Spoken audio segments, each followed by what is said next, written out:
Think about how we usually picture surviving a crime. There is the moment of danger, the escape, and then safety, a straight line. But for the survivors of the East Area Rapist, that line broke. The attacker eventually left, but the psychological conditions of the attack stayed. These Sacramento suburbs were built around a specific promise, that ordinary life could be organized into predictable safety. Looking at these tracks from the air, you see a design intended for quiet routines and domestic calm. Inside these homes, families relied on their walls and drawn curtains to provide a physical shield against the night. In living rooms like this, and in bedrooms just down the hall, privacy was assumed to be an impenetrable barrier.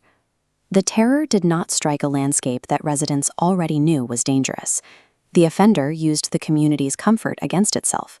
He entered through the very idea of safety, turning the assumption of peace into a vulnerability. He prepared the atmosphere long before he struck. He watched houses from the darkness, studying the daily rhythms of the families inside, and turning the layout of a backyard into a calculated map of entry. When daylight came and the police finally left, survivors had to keep living inside the exact space where their reality had been broken. A hallway or a mattress became heavy with the memory of his violence. Every inch of the home now served as a reminder of his presence. Coercive violence creates a double wound. There is the physical harm, but there is also the agonizing mental loop that follows. The mind forces the survivor to scan their own past for warning signs, as if spotting a broken gate latch earlier could somehow change what happened. This reorganization of attention, a state of permanent hypervigilance, became the offender's most enduring crime. Long after he was gone, he kept his victims trapped in a state where a locked window or a shadow demanded exhausting protective labor. Fear soon traveled beyond the crime scenes and settled over the entire region like a storm. Neighborhoods began organizing patrols. People bought deadbolts and guard dogs, converting their normal evening routines into security rituals. Public prevention language placed a heavy, uneven burden on women. They were told to arrange their behaviors perfectly to solve the problem of a predator they couldn't control, judged by whether their vigilance seemed adequate. Then, in 1978, Brian and Katie Majori were murdered while out for an evening walk.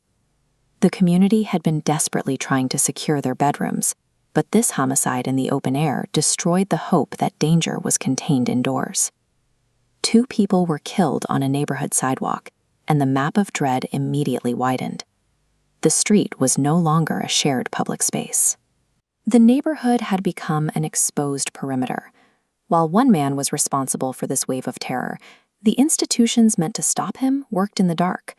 A prowling report or shoe impression in one county rarely crossed a detective's desk in another. Law enforcement also processed burglary, rape, and murder as distinct, unrelated categories. Because the system demanded strict classification, investigators struggled to see that these acts belonged to a single continuum of escalating violence. The predator exploited those blind spots effortlessly. He knew how police operated, because he was one. D'Angelo worked as a police officer during the early years of his crime spree, hiding behind the authority the public trusted to keep order. As years turned into decades, the investigation went cold. Biological evidence sat dormant in storage rooms, waiting for a scientific language that didn't exist yet, while the survivors and their families were left to age without an answer.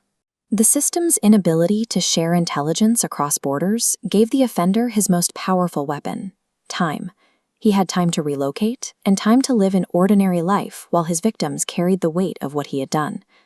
Decades later, investigative genetic genealogy bypassed the old institutional limits.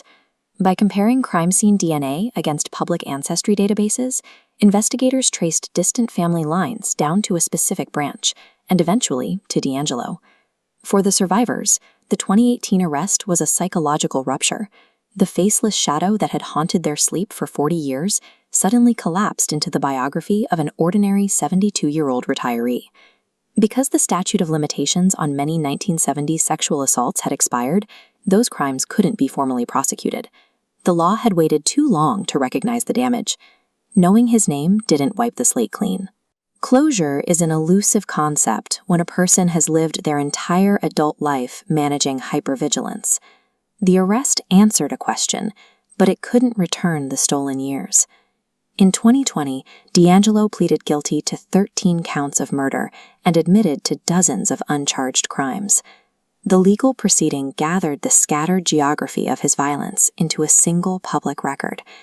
People who had suffered the same terror in different cities were finally brought together. The physical space of the courtroom became a neighborhood assembled after the fact, connecting families who had grieved in isolation for decades. Then, the survivors took the stand. Through their impact statements, they stripped away the offender's control. They forced the court to listen to the specific human cost of what had happened in those bedrooms. Justice arrived too late to undo the damage, but it finally stood beside the people who had held the truth alone for 40 years. Their quiet endurance is the core of this case, outlasting the predator and the systems that failed to stop him.